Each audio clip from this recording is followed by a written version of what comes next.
Hey everybody, Johan Magnusson here, Big Swede Barbecue, and today we're making coconut and lime grilled shrimp with Caribbean rice on the Memphis wood fire grill.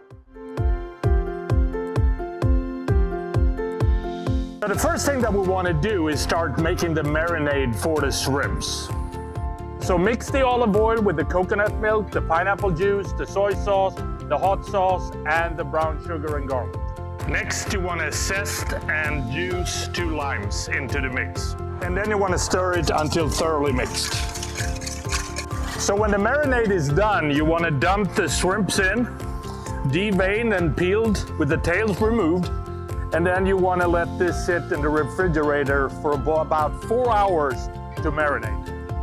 Well, it's been about 4 hours now, and before we turn on the grill, it's time to make the Caribbean rice. And what you want to do here is you want to pour the chicken broth and the coconut milk into the pot together with a little bit of salt and heat it up. So when the liquid is boiling, stir in the rice, cover, reduce the heat, and simmer for about 15 minutes or until the liquid is absorbed and the rice is tender. Then you want to remove it from the heat and let stand for 5 minutes. You want to set your Memphis wood fire grill to 500 degrees, and we're using fruit wood pellets. So the rice is almost done, and I've skewered the shrimps, and trust me, they smell amazing from the marinade. So what I want to do now, the grill is sitting at 500 degrees, is just to oil the grates a little bit, and then we're ready to start grilling. With shrimps, you want to make sure that you don't overcook it.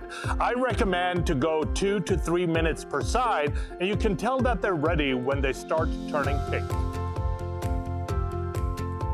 So the rice is finished, and so are the shrimps. So what we want to do now is we want to stir the mangoes and the pistachios into the rice and just stir that around. Ooh, that looks so good. Now the only thing left is to plate it. So we're going to put some rice at the bottom, top it with some shrimps, and then just sprinkle a little bit of chopped cilantro for decoration and for additional flavor. And that is how you make coconut and lime grilled shrimps with a Caribbean rice on the Memphis Wood Fire Grill. If you like this recipe, please subscribe to Memphis Wood Fire Grill's YouTube channel or check out their website, www.memphisgrills, for more recipes like this. And I think the only thing left for me is to try this and see what it tastes like. Oh man. That is awesome. Hope you like this recipe. Happy grilling.